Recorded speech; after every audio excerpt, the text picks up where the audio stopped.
most powerful tool that you have right now in your life, in your body, is your mind.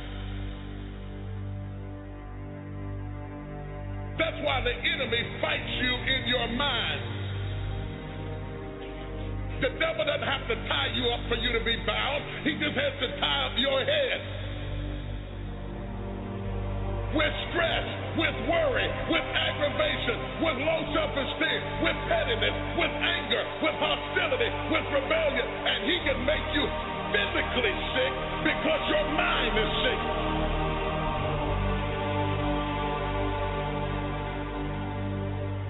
Lay your hands on your head and say, give me a new mind. Give me a new mind means give me a new perspective.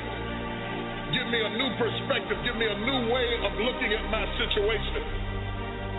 Give me a new way of looking at my circumstances. Get my mind ready for this year, because when I get this year, there's going to be blessings, there's going to be miracles, there's going to be opportunities. Oh yes, there's going to be some struggles, there's going to be some challenges, there's going to be some tests, but even the struggles are an opportunity for me to show off the victory if my mind can handle the change.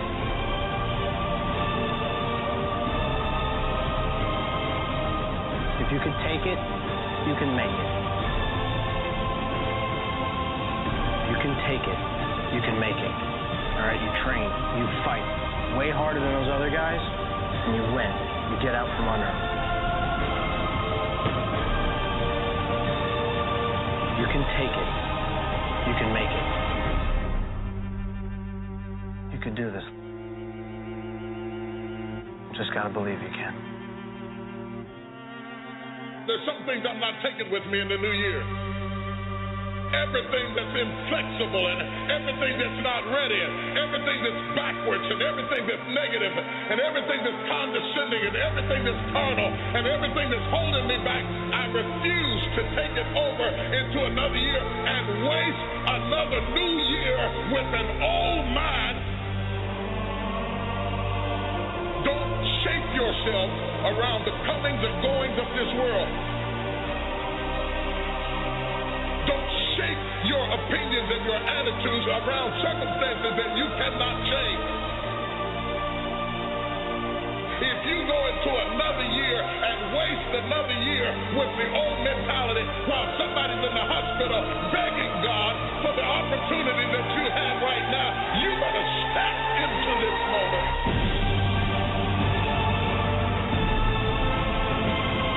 As soon as you decide to stop looking for answers in other people and miracles somewhere down the yellow brick road and click the heels of your mind, you could have been free years ago. You can get your mind out. You can get your money out.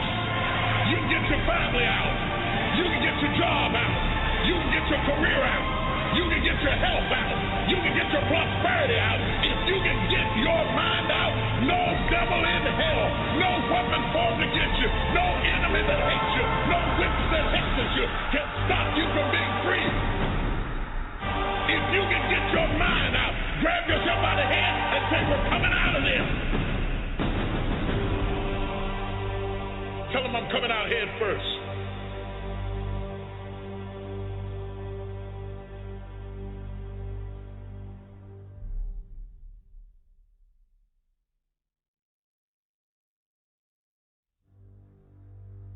Fear is not real.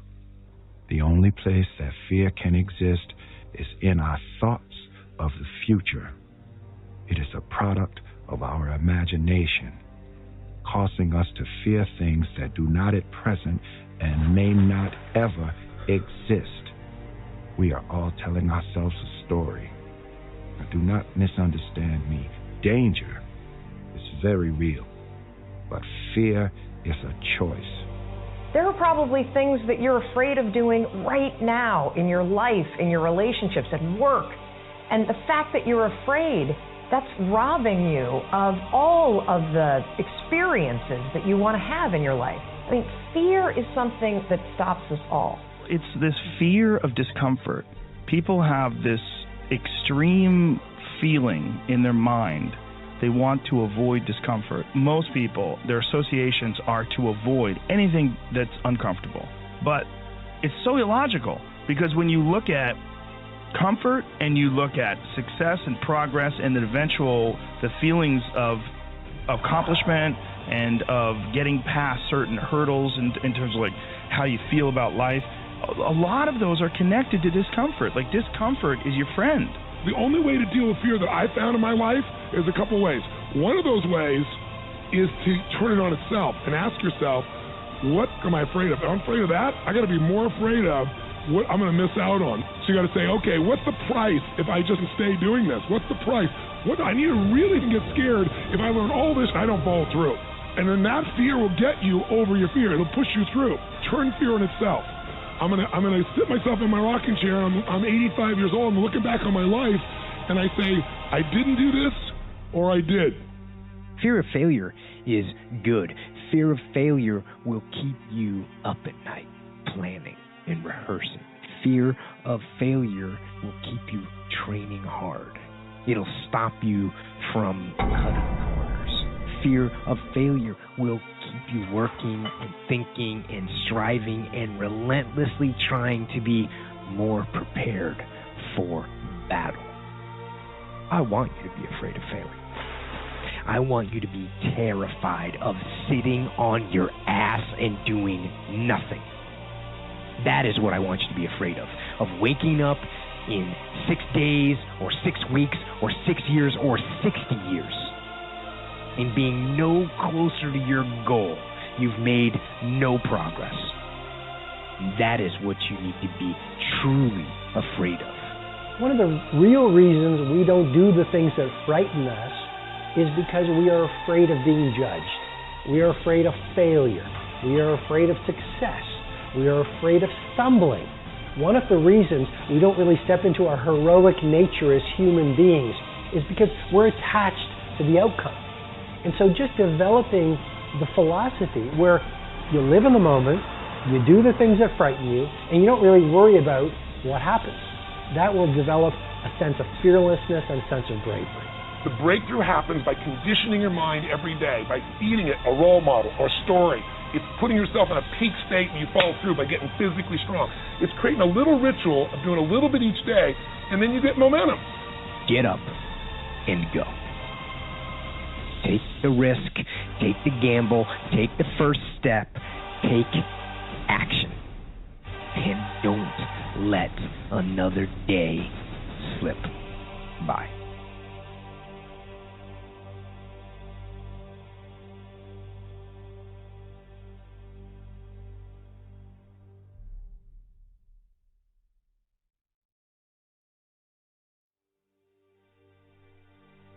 I found that with depression, one of the most important things you could realize is that you're not alone. You're not the first to go through it. You're not going to be the last to go through it. Hold on to that fundamental quality of faith. Life gives us these events because there's an area of our life that has to grow. If someone really wants to feel alive, they want joy, they want happiness, they want to feel a sense that life is meaningful and alive, what does it take? I tell you one word: progress. One of the things that's causing this funk that people are in is that we're living our lives in these very unfulfilling ways, where you're going to this office with artificial light and you're doing something you don't want to do all day long, and then you get home and you're tired. And on top of that, you're eating shit. You're eating potato chips and you're drinking soda. Just go hike up to the top of a mountain and look out. You know, there's a reward that you get from that is intensely, like, soul-filling. And you have a choice. You can be a victim and you can let it break you, or you can actually ask yourself, how can I leverage the pain? How can I leverage the darkness so it grows me, so it makes me stronger, so it makes me wiser, so it allows me to tap into the greatest of virtues of humanity. It was so hard because people put me down. And I started believing that I was not good enough. I started believing that I was a failure. And the fear that we have is that we're going to be alone. There are some things in life that are out of your control that you can't change and you got to live with. The choice that we have, though, is either to give up or keep on going. You might not even want to get out of bed in the morning. It might be that bad. please remember this: crisis comes to serve the person who wants to use it as fuel.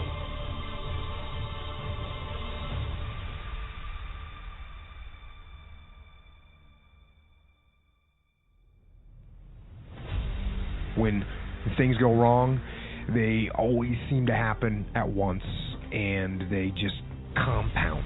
And it's pretty easy sometimes to feel beaten, but that doesn't mean give up. In fact, it means the opposite. It means it's time for you to fight harder, to dig in. It means it's time for you to go on the warpath. Who you are today is no longer resourceful for who you're going to be, who you are to be next. For you to fulfill your greatest purpose here on this planet, in this lifetime, you have to have multiple deaths to immature versions of yourself so that you can be reborn as a stronger version of yourself. That's how the process goes.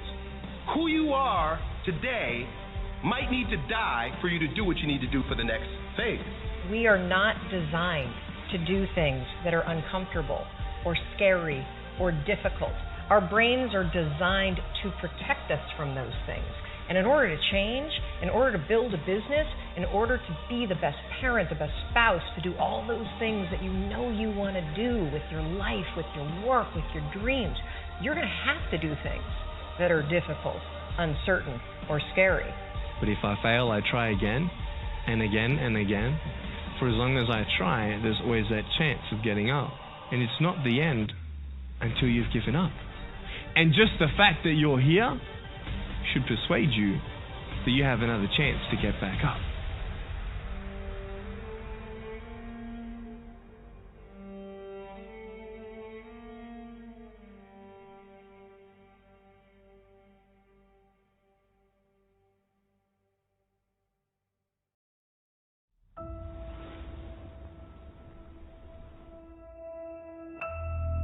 When we close our mind to what is possible for us, closes off the genius that resides and lives in each and every one of us. You would be amazed at what the average brain is capable of. The mind is the battleground. The fight is in your mind.